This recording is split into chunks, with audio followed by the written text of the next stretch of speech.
저는 인사하겠습니다. 복 있는 사람이 됩시다. 은혜 받읍시다. 다 잘 될 것입니다. 다 지나갈 것입니다. 할렐루야. 사도행전 16장은 하나님의 성령께서 사도 바울의 선교의 방향을 아시아에서 유럽으로, 터키에서 그리스로, 특별히 마게도니아의 첫 번째 성 빌립보로 옮기는 과정을 기록해 주고 있습니다. 사도 바울은 성령의 인도하심을 받아서 빌립보에 가게 되고 빌립보에서 세 사람을 만나게 됩니다. 첫 번째 사람이 지난 주간에 봤던 자색 옷감 장사 루디아였습니다. 두 번째로 이제 길가에 앉아 있던 점치는 귀신 들린 여종을 만났고, 이 여종을 축사함으로 감옥에 들어가게 되고, 특별히 감옥 안에서 간수장과 그의 가족을 만나게 된 것입니다. 하나님께서 사도 바울을 이처럼 빌립보에 보낼 때 바울은 하나님의 뜻이 있는 줄 알았고 누구를 만날지는 몰랐지만 분명하게 하나님의 계획이 있음을 기대하고 기다리고 그는 하나님의 성령의 인도하심을 받은 것입니다. 그렇지만 한 사람 한 사람 하나님이 만나게 하는 사람들, 그 만남을 통해서 하나님이 은혜 주시고 복을 주시는 사람들은 태초부터 하나님의 계획 속에, 예정과 섭리 속에 들어있는 하나님의 자녀들인 것을 성경은 가르쳐 주고 있습니다. 서정주 씨의 시를 보면 한 송이의 국화꽃을 피우기에 봄부터 소쩍새는 그렇게 울었나 보다. 그런데 하나님의 계획은 봄부터가 아니고 창세 전부터, 세상 창조되기도 전부터, 어머니의 모태 잉태되기도 전부터 하나님 우리를 선택하시고 예정하시고 이미 알고 계시고 계획하고 계셨느니라.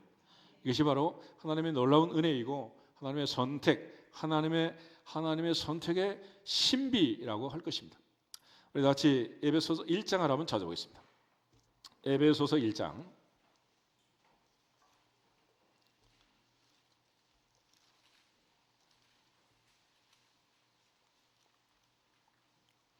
에베소서 1장 3절부터 6절을 같이 한번 읽겠습니다. 찬송하리로다. 하나님 곧 우리 주 예수 그리스도의 아버지께서 그리스도 안에서 하늘에 속한 모든 신령한 복을 우리에게 주시되 곧 창세 전에 그리스도 안에서 우리를 택하사 우리로 사랑 안에서 그 앞에 거룩하고 흠이 없게 하시려고 그 기쁘신 뜻대로 우리를 예정하사 예수 그리스도로 말미암아 자기의 아들들이 되게 하셨으니 이는 그가 사랑하시는 자 안에서 우리에게 거저 주시는 바 그의 은혜의 영광을 찬송하게 하려는 것이라. 아멘. 특별히 4절을 보면 하나님께서 우리를 선택하신 시점이 기록이 되어 있습니다. 곧 창세 전에. 창세 1장 1절에 태초에 하나님이 천지를 창조하시니라. 모세는 처음 오경을 그렇게 기록합니다. 그런데 천지를 창조하기도 전에 하나님 우리를 선택하셨느니라. 선택하셨느니라. 그것이 은혜니라. 그것이 은혜니라. 이 놀라운 신비를 사도 바울은 우리에게 가르쳐 주고 있습니다. 동시에 하나님께서 우리를 아시고 선택한 것은 어머니의 모태로부터 잉태되기도 전에 우리를 아시고 선택했다. 그런 기록이 있어요. 에레미야 1장을 한번 보겠습니다. 구약성경 에레미야 1장을 보면 선지자 에레미야는 나는 아이라 말할 줄을 모릅니다. 내가 어떻게 하나님의 선지자 하겠습니까? 그런데 하나님께서는 이 아이를 언제 선택했느냐? 4절, 5절 두 절을 보겠습니다. 에레미야 1장 4절, 5절. 여호와의 말씀이 내게 임하니라. 이르시되 내가 너를 모태에 짓기 전에 너를 알았고 내가 배에서 나오기 전에 너를 성별하였고 너를 여러 나라의 선지자로 세웠노라 하시기로. 아멘. 하나님께서는 선지자 에레미야를 어머니의 모태에 짓기도 전에, 잉태되기도 전에 이미 알고 있었고 그가 태어나서 잉태해서 이 세상에 나오기도 전에 그를 거룩하게 구별했고 여러 나라의 선지자로 세웠다. 그렇게 말씀하고 계십니다. 오늘 하나님께서 한 사람 한 사람 나를 선택하시고 나를 부르실 때 사도 바울을 선택하시고 에레미야를 부르신 것처럼 그렇게 하심을 믿고 믿어지시기를 주님의 이름으로 축복합니다. 하나님의 놀라운 그 계획과 섭리 속에 창세 전에 모태에 잉태되기도 전에 하나님은 나를 아시고 나를 선택하시고 이미 우리를 위한 계획을 갖고 계시는. 사랑의 첫 번째 원리는 하나님은 당신을 사랑하시고 당신을 위한 놀라운 계획을 갖고 계십니다 라는 것입니다.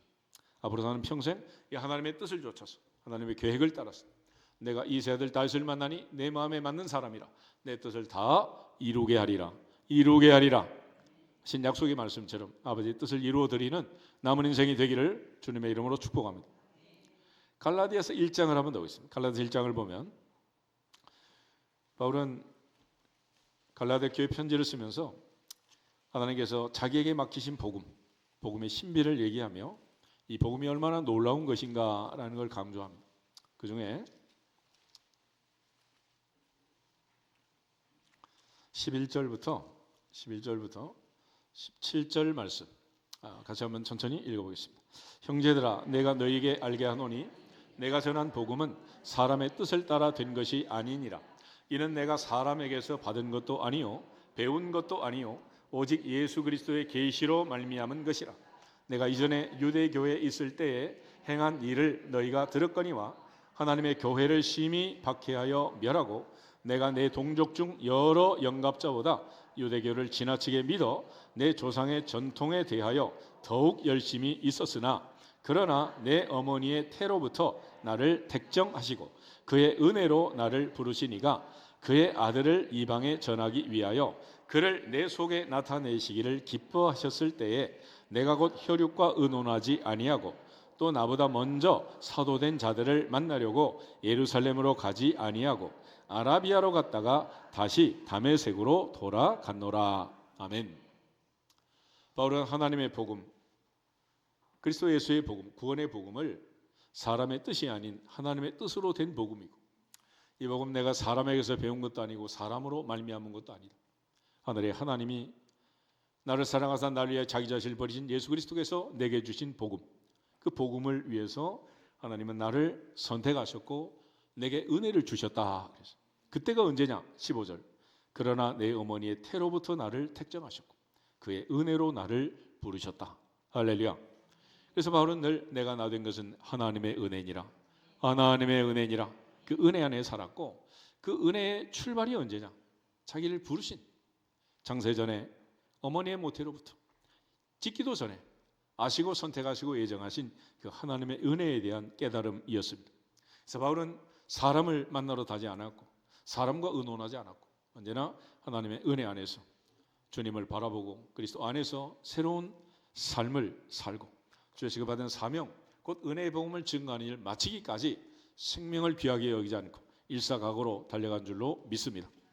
이처럼 사도 바울이 에베소에서 기록한 것처럼 또 갈라디아에서 기록한 것처럼 그는 드디어 마게도니아 지역의 첫 번째 성 빌립보에 가서 자색 옷감장사 루디아를 만났고 길가에서 점치던 여종을 또 만나게 되었고 오늘 특별히 감옥에 갇힘으로써 간수와 그 가족들을 만나게 된 것입니다. 이러한 모든 만남 자체가 하나님의 은혜였고 하나님의 계획이었음을 강조해 주고 있습니다. 그러한 사실을 사도 바울은 늘 우리에게 강조하고 있는데 보라 지금이 은혜 받을 만한 때요 보라 지금이 구원의 날이라고 했습니다. 은혜라는 것은 하나님이 우리가 주시는 그 은혜 안에서 만남을 갖는 것, 그것이 은혜라. 하나님께서는 기회를 주셔서 예수님을 만나게 하시고 바울을 만나게 하시고 베드로를 만나게 하시고 한 사람 한 사람 우리가 복음을 전할 때 만나게 하셔서 그 만남을 통해서 오늘까지 역사하신 줄로 믿습니다.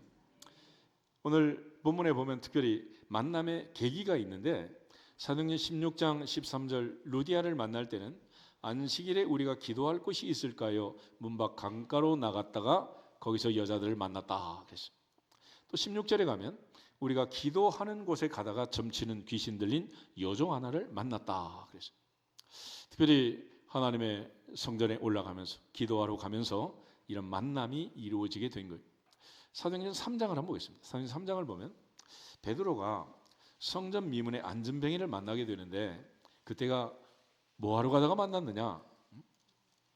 사도행전 3장 1절, 2절, 2절을 같이 한번 보겠습니다. 제9시 기도 시간에 베드로와 요한이 성전에 올라갈새 나면서 못 걷게 된 이를 사람들이 메고 오니 이는 성전에 들어가는 사람들에게 구걸하기 위하여 날마다 미문이라는 성전문에 두는 자라. 아멘. 특별히 기도하는 시간, 성전에 올라가는 시간, 하나님을 만나러 가는 그 시간에 하나님께서 이러한 은혜를 주시는 거예요. 그래서 우리가 흔히 사람이 사람을 만나면 역사가 이루어지고 사람이 하나님을 만나면 기적이 일어나느니라. 그래서 이 사람들은 베드로와 바울만 만났으면 거기서 역사가 멈췄겠지만은 하나님의 은혜로 하나님을 만남으로 40년 안전병이 일어난 줄로 믿습니다. 특별히 길가의 여종이 귀신으로부터 벗어나서 자유함을 얻게 된 줄 믿습니다. 이처럼 하나님께서 은혜를 주셔서 큰 은혜를 주셔서 그들이 만나게 된 거예요. 주님 이 땅에 뭐하러 오셨느냐? 사도행전을 기록한 누가는 누가복음 19장에서 예수님께서 삭개오 만난 이야기를 기록하는데 누가복음 19장을 잠깐 보겠습니다. 누가복음 19장을 보시면 예수님께서 여리고를 지나 예루살렘으로 올라가는 마지막 길목이었습니다. 이번 가시면 예수님이 예루살렘에서 돌아가시고 다시 여리고에 올 일은 없어요. 그런데 그 여리고의 마지막 지나가는 그날 삭개오는 돌 무화과 나무에 올라가서 주님을 만나게 되고 주님은 삭개오야 속히 내려오라. 오늘 내가 내 집에 머물겠다 말씀하셨고 두 사람의 만남에 대해서 예수님께서 이렇게 설명하십니다. 9절 10절 두 절을 보겠습니다. 예수께서 이르시되 오늘 구원이 이 집에 이르렀으니 이 사람도 아브라함의 자손임이로다. 인자가 온 것은 잃어버린 자를 찾아 구원하려 함이니라. 아멘. 주님은 이 땅에 지나가다 만난 게 아니고 구원받기 위해서 잃어버린 자를 뭐로 오셨다? 찾으러 오셨다. 패시브가 아니라 액티브다. 주님은 능동적으로 적극적으로 찾아오신 줄 믿습니다. 에덴에서부터 하나님께서 아담아 내가 어디 있느냐 찾아오신 것처럼 한 사람도 멸망하지 않고 모든 사람이 다 회개하기에 이르기를 원하시느니라. 그래서 누가복음 15장에 가면 찾아오신 이야기가 기록이 되어 있습니다. 세 가지 비유가 나오는데 첫 번째는 100마리 양 중에 잃어버린 한 마리 양, 두 번째는 10 드라크마 중에서 잃어버린 한 드라크마의 이야기, 마지막은 두 아들 중에 잃어버린 한 아들의 이야기를 기록합니다. 주님은 적극적으로 찾아오셨고 만나러 오셨고 원래 내 것인 것을 다시 찾기 위해서 오신 거예요. 그렇게 해서 한 사람 한 마리 양처럼 한 드라크마처럼 잃어버린 아들처럼 만나서 찾아서 데려다가 이 자리에 앉혀놓은 주인공이 바로 나, 바로 너, 바로 우리. 할렐루야. 믿어지시기를 주 이름으로 축복합니다.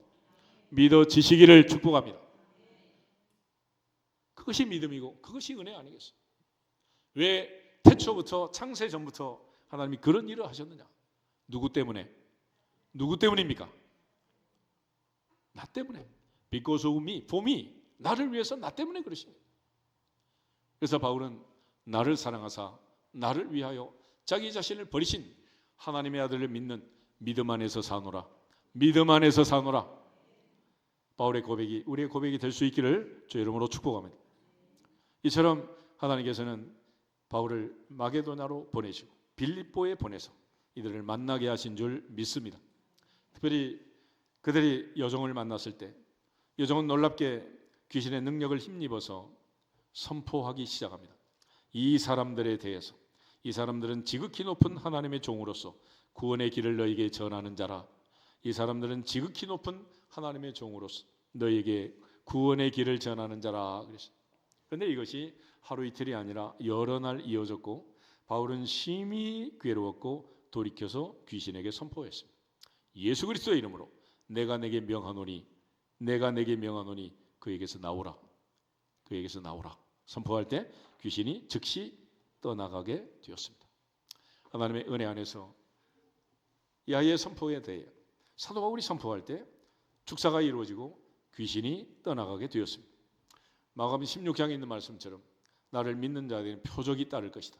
꼭 그들이 내 이름으로 귀신을 쫓아내고 새 방언을 말하고 뱀을 집어올리고 무슨 독을 마실지라도 해를 받지 아니하며 병든 사람에게 손을 얹은즉 나으니라. 약속의 말씀처럼 바울은 귀신을 쫓아내는 놀라운 하나님의 능력을 그리스도의 예수의 이름의 능력을 가지고 선포함으로써 귀신을 축사했습니다. 그런데 문제는 이렇게 되면 모든 사람이 기뻐하고 즐거워하고 박수를 쳐줘야 될 거 아니에요? 그런데 반대 현상이 일어난 거예요. 사도행전 3장에 사도 베드로가 은과 금은 내게 없거니와 내게 있는 것으로 내게 주노니 곧 나사렛 예수 그리스도의 이름으로 일어나 걸어라. 40년 된 안전뱅이가 일어나서 춤을 추며 기뻐하며 성전 안으로 뛰어 들어갔다. 그런데 그 사건 때문에 예루살렘 성은 소동하고 사내들인 공회가 모이고 난리가 난 거 아니겠어요? 하나님이 주신 그 은혜, 하나님 주신 기쁨, 이 영적 자유함, 이 놀라운 은혜가 임했는데도 반응은 전혀 달랐다는. 오늘 우리에게 기뻐하는 자와 함께 기뻐하고 슬퍼하는 자와 함께 슬퍼하는 영적 공감 능력이 충만하시기를 주 이름으로 축복합니다. 이게 없으면 무슨 성도라고 할 수 있겠어요? 하나님의 은혜 안에서 자유함과 평안함이 임하기를 주 이름으로 축복합니다. 그런데 이처럼 그들은 반대로 선동하고 모함하고 끌고 가서 바울을 감옥 안에 집어넣고 말았습니다. 19절을 보면 여종의 주인들은 왜 그랬느냐? 자기의 수익의 소망이 끊어진 것을 보았다. 그래서 한마디로 뭐 때문에? 돈 때문에. 그래서 세상 일이 95% 이상은 돈만 있으면 다 되는 일이래. 한 5%가 마음 감정에 대한 얘기고, 이게 지금 2000년 전이나 지금이나 마찬가지예요. 마태복음 6장을 한번 보겠습니다. 마태복음 6장을 보시면 예수님께서 하신 말씀 중에 산상수훈의 말씀에서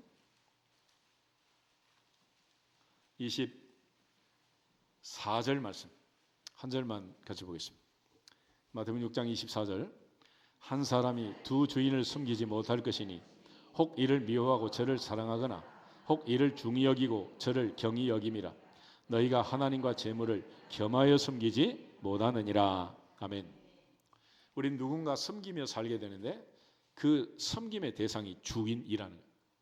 하나님을 섬기면 하나님이 주인이 되고, 재물을 섬기면 재물이 주인이 되는데, 이 재물은 그냥 종이돈 캐시가 아니고 만몬이라. 만몬, 물질.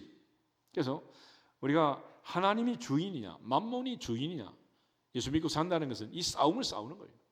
그래서 여기에 대해서 3500년 전에 모세가 분명하게 재물과 하나님의 관계를 정의하고 설명해 준 내용이 있어요. 신명기 8장 한번 보겠습니다.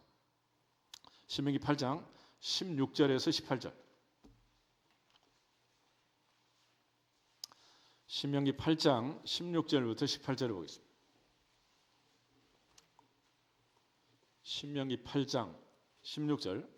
내 조상들도 알지 못하던 만나를 광야에서 내게 먹이셨나니 이는 다 너를 낮추시며 너를 시험하사 마침내 내게 복을 주려 하심이었느니라. 그러나 내가 마음에 이르기를 내 능력과 내 손의 힘으로 내가 이 재물을 얻었다 말할 것이라. 내 하나님 여호와를 기억하라. 그가 내게 재물을 얻을 능력을 주셨음이라. 이같이 하심은 내 조상들에게 맹세하신 언약을 오늘과 같이 이루려 하심이니라. 아멘. 하나님께서는 재물 얻을 힘과 능력을 주셨다 그랬어요. 재물 얻을 힘과 능력은 우리의 주인이 아니고 하나님이 주신 것이다.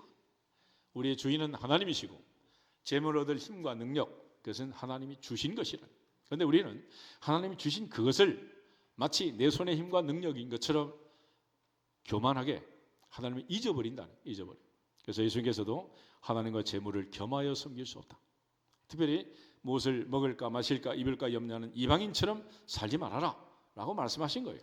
그런데 지금 이 빌립보에 사는 여종을 가지고 점을 치고 수익을 올리던 사람들 입장에서는 여종이 지금 귀신이 쫓겨나고 능력이 사라졌으니 영업 방해된 거 아니겠어요? 그래서 고발을 한 거예요. 그리고 옥사에 집어넣기 전에 심히 때리고 옷을 찢고 매로 치고 그렇게 해서 손발을 묶어가지고 감옥 안에 집어넣고 만 것입니다. 사도 바울이 이 아이를 살려준, 귀신 들린 아이를 정신 온전하게 만든 이 상황에 대해서 세상은 기뻐하지 않았고 오히려 모함했고 오히려 그걸 계기로 삼아서 바울을 감옥 안에 집어넣고 말았다.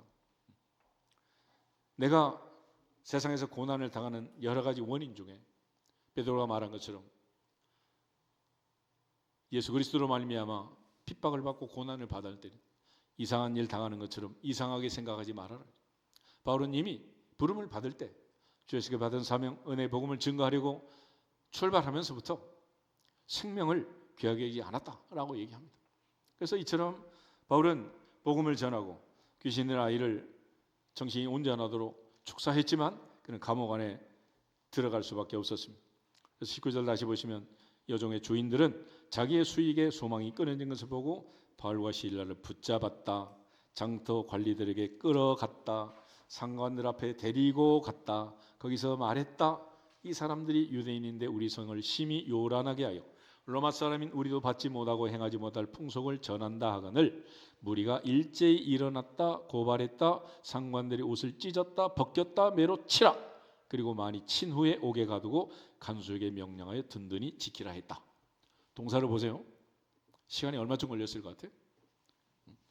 읽는 거는 뭐 5초면 끝나지만 5시간 넘게 질질 끌고 다니지 않았겠어요? 얼마나 힘이 들었겠어요? 얼마나 고통스러웠겠어요? 얼마나 아팠겠어요? 그리고 24절 이러한 명령을 받고 간수는 그들을 깊은 옥에 가두었고 그 발에 착고를 든든히 채웠다. 그렇게 옷이 찢기고 매로 치고 손발을 쇠사슬로 묶어놨다. 뭘 할 수가 있겠습니까? 그래서 인간의 끝자락 아무것도 할 수 없는 그리고 25절 한밤중이 되었습니다. 그때 바울과 실라가 한 일을 25절이 기록하는데 같이 한번 읽겠습니다. 한밤중에 바울과 실라가 기도하고 하나님을 찬송하며 죄수들이 듣더라. 아멘. 여러분 그날 낮에 있었던 일들 한번 생각해 보세요. 그리고 한밤중 깜깜한 감옥 안에서 우리처럼 뭐 난방이 되겠어요? 전기불이 들어오겠어요? 그런데 왜 바울이 실라가 찬송하고 기도하고 찬송했을까? 우리가 이게 남 얘기니까 아무 관심이 없고 내 생각만 하니까 지금 느낌이 없는 건데 만약 내 아들이 내 딸이 내 자신이 그렇게 끌려다닌다 생각해봐요.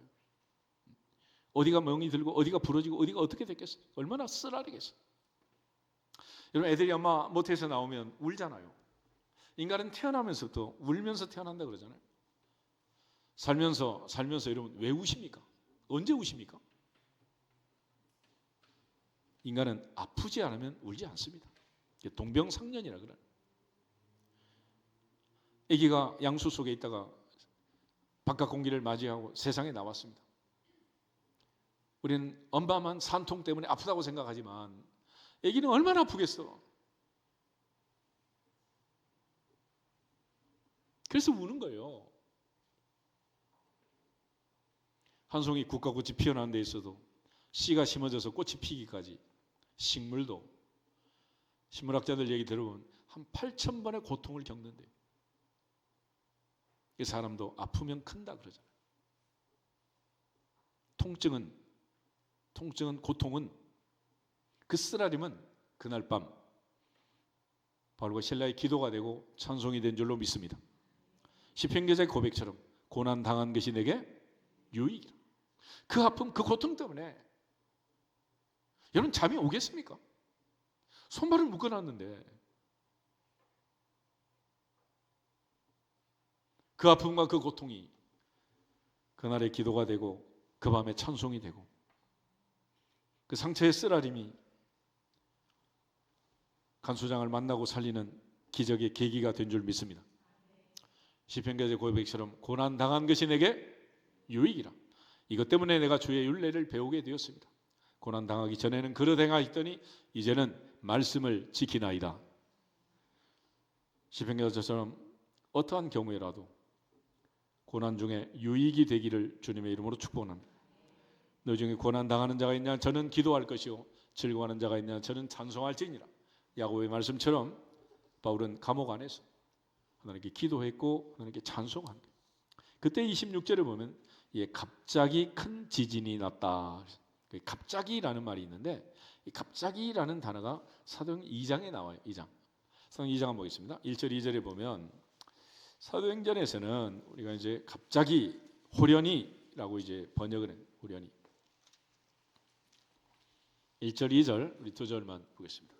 오순절날이 이미 이름에 그들이 다 같이 한 곳에 모였더니 호련히 하늘로부터 급하고 강한 바람 같은 소리가 있어 그들이 앉은 온 집에 가득하며. 아멘. 이 호련히, 갑자기, 우연히 뭐 이렇게 번역하기도 합니다. 저렇게 3장을 보면 2장에 바로의 공주가 목욕하러 갔다가 우연히 3개월짜리 모세가 갈대 상자에 담겨 떠내려오는 것을 발견하게 되잖아요. 하나님의 역사는 우연은 없다. 항상 필연인 거예요. 열왕기상 22장을 보면 아합 왕이 길랏 라못 전투에 참전하면서 남쪽 유다 여호사밧에게 왕복을 입히고 자기는 보통 군사의 옷을 입고 전쟁터에 들어갔지만은 우연히 날아온 화살 하나가 갑옷 솔기를 뚫고 그 심장과 폐부를 뚫은 거예요. 그날 그는 그곳에서 전사하게 됩니다. 갑자기 우연히 일어난 일 같지만 그런 일이 아니라는 거예요. 사도행 2장에 호련히 성령이 불처럼 바람처럼 강력하게 임했는데 왜 그랬느냐? 1장 14절을 보면은 12제자와 120명의 성도들이 여자들과 외소머니 마리아와 아우들과 더불어 14절 끝에 더불어 마음을 같이하여 오로지 기도에 힘쓰더라. 오로지 기도에 힘쓰더라. 그 응답으로 갑자기 호련히 급하고 강한 바람 같은 성령의 강력한 역사가 임한 줄 믿습니다. 마찬가지로 바울과 실라가 그 밤중 그 어둠 깊은 감옥 안에서 하나님께 기도하고 찬송했을 때 하나님의 은혜가 임했고 하나님의 응답이 임했고 하나님의 기적이 임했고 큰 기적이 일어난 줄 믿습니다. 바로 그것이 큰 지진으로 갑자기 나타나게 되었다라고 얘기하는 거예요. 오늘 하나님의 보좌 앞에서 인간이 아무것도 할 수 없을 때 하나님은 자기 역사를 시작하시고 하나님이 움직이시고 하나님이 일하심을 믿어지기를 주 이름으로 축복합니다. 예레미야 33장에도 선지자 예레미야를 찾아오셔서 시위대들의 감옥에 갇혀 있을 때에 그에게 말씀하셨어요. 너는 내게 부르짖으라. 내가 내게 응답하겠고 내가 알지 못한 크고 은밀한 일을 내게 보이리라. 내게 보이리라. 아무것도 할 수 없을 때, 손발이 다 묶여 있을 때, 깜깜한 감옥 안에 들어갔을 때 그때도 할 수 있는 일, 기도하라, 찬송하라. 기도할지어다, 찬송할지어다. 기도와 찬송의 대상은 오직 하늘에 계신 우리 아버지 하나님뿐이십니다. 그러므로 사람은 할 수 없고 하나님은 다 하실 수 있느니라. 할 수 없는 사람을 찾지 말고 할 수 없는 사람을 원망하지도 말고 할 수 없는 사람을 부르지도 말고 전능하신 하나님, 다 하실 수 있는 아버지 하나님, 하늘의 하나님을 바라볼지어다. 주만 바라볼지어다. 주만 의지할지어다. 하늘에 계신 우리 아버지여 기도할지어다. 그 아버지 앞에 찬송할지어다. 이것이 바로 바울과 실라가 감옥 안에서 그날 밤 했던 일이에요. 그렇게 할 수밖에 없는 그 상황 속에서 한밤중의 기도와 찬송은 그 상처의 아픔과 쓰라림은 기도와 찬송이 되었고 기도와 찬송은 갑자기 큰 지진이 되었고 하나님의 기적 같은 놀라운 구원의 역사를 이루게 된 줄로 믿습니다. 큰 지진으로 옥터는 움직였고 문은 다 열렸고 모든 사람을 메었던 것은 다 벗어졌습니다. 갑자기 간수가 자다가 깨가지고 문이 열리고 다 풀어진 것을 깨닫고 자결하려고 했다. 자결하려고. 그때 바울이 멈춰라. 우리 다 있다. 아무도 도망가지 않았다. 우리가 다 여기 있노라. 그때 간수가 놀라서 등불을 들고 뛰어 들어가서 바울과 실라 앞에 엎드려서 내가 어떻게 하여야 구원을 얻으리까? 내가 어떻게 해야 구원을 얻으리까? 그래서 구원 요청을 드디어 하게 된 것입니다. 오늘 하나님 앞에 다시 한번 기억할 것은 내가 아무것도 할 수 없을 때 그때도 할 수 있는 일이 있느니라. 그때 해야 할 일이 무엇입니까?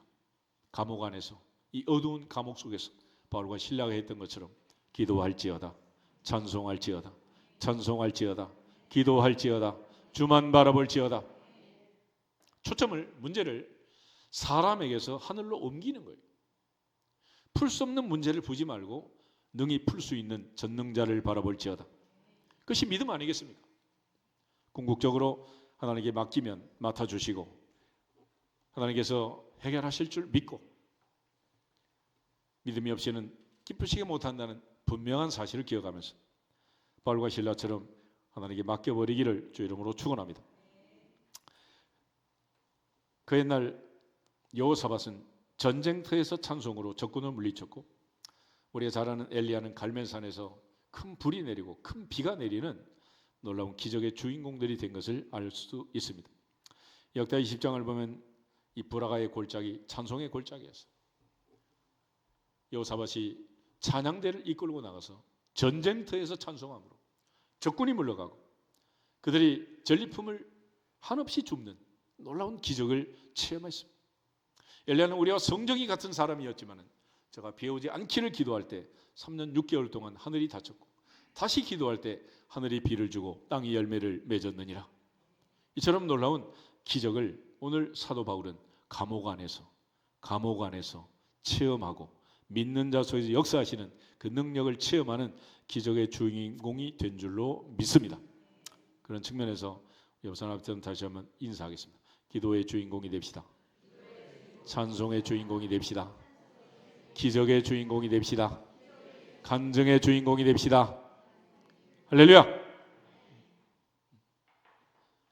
하나님 주신 그 은혜대로 누가는 이곳에 이 놀라운 기적을 기록하고 있는 것입니다. 하나님의 은혜 안에서 바울은 이 놀라운 기적을 체험했고, 그리고 놀라는 간수 앞에 어떻게 해야 내가 구원받을 수 있느냐 말할 때 바울은 분명하게, 아주 간단 명료하게 구원을 제시합니다. 주 예수를 믿으라, 그러면 너와 내 집이 구원을 받으리라. 그래서 우리가 항상 어디를 가든지 복음을 증거할 준비를 하고, 복음을 제시할 준비를 하고, 언제든지 누구에게든지 주 예수를 믿으라, 그러면 너와 내 집이 구원을 받으리라 선포하고 명령하고 전달하고 깨우쳐 줄 수 있기를 주님의 이름으로 축복합니다. 사도행 2장을 한번 더 보시면 베드로 역시 오순절에 순례자들이 베드로의 설교를 듣고 베드로에게 질문을 합니다. 37절 보면 이 말을 듣고 마음에 찔린 사람들이 베드로와 사도들에게 물었어요. 형제들아 우리가 어찌할꼬? 형제들아 우리가 어찌할꼬? 그래서 베드로는 오늘 바울처럼 명확하게 간단 명료하게 제시를 합니다. 38절 9절 두 절을 같이 한번 보겠습니다. 베드로가 이르되 너희가 회개하여 각각 예수 그리스도의 이름으로 세례를 받고 죄사함을 받으라. 그리하면 성령의 선물을 받으리니 이 약속은 너희와 너희 자녀와 모든 먼 데 사람 곧 주 우리 하나님이 얼마든지 부르시는 자들에게 하신 것이라. 아멘. 너희가 회개하라. 하나님은 한 사람도 멸망하지 않고 모든 사람이 다 회개하기에 이기를 원하시느니라. 그리고 예수 그리스도의 이름으로 세례를 받고 죄사함을 받아라. 그러면 성령의 선물을 받는다. 이것은 너희뿐 아니라 5대양 6대주 어느 나라 어느 땅에 사는 사람이나 마찬가지다라고 얘기하고 있습니다.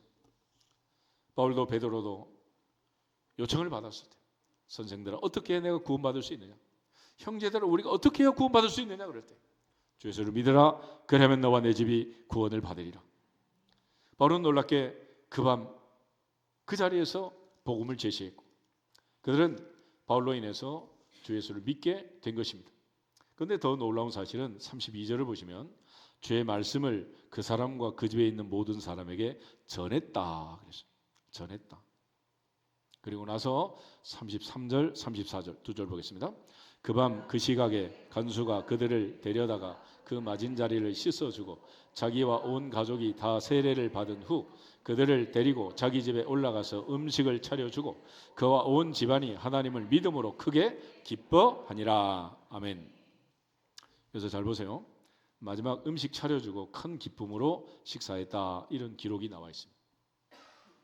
다 먹자고 사는 노릇이다 그렇게 말씀하지만은 복음 전파의 과정을 보면 하나님 말씀을 전하고 그 깊은 감옥에서 나와서 그 간수장의 가족에게 성경 말씀을 가르치고 말씀을 전했다는 거예요. 말씀이 먼저라는 거예요. 밥 먹는 게 먼저가 아니다. 말씀이 먼저다. 기도가 먼저고 찬송이 먼저지 밥 먹는 게 먼저가 아니라는 거예요.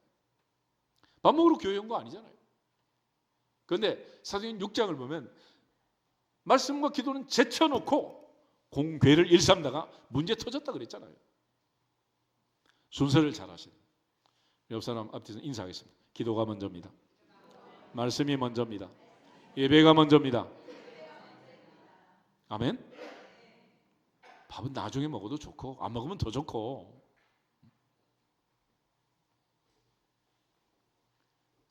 하나님의 은혜 안에서 이 간수의 집에 놀라운 구원이 임했고, 이 구원의 증거로 두 가지가 등장합니다. 첫 번째는 자기와 온 가족이 다 세례를 받았다 그랬습니다. 지난 시간에 루디아의 집에서도, 고넬료의 집에서도 첫 번째 외적 증거는 세례 받는 일이었습니다. 그리고 하나님의 교회의 멤버가 되는 것, 세례는 얼마나 중요한지 모릅니다. 물세례 아무것도 아닌 것 같지만 아무것도 아닌 게 아니에요. 너무 중요한 일이다. 그러므로 하나님의 자녀인 표로서, 특별히 베드로도 바울도, 사도행전 8장에 빌립도 에디오피아 내시에게 세례를 베풀었잖아요.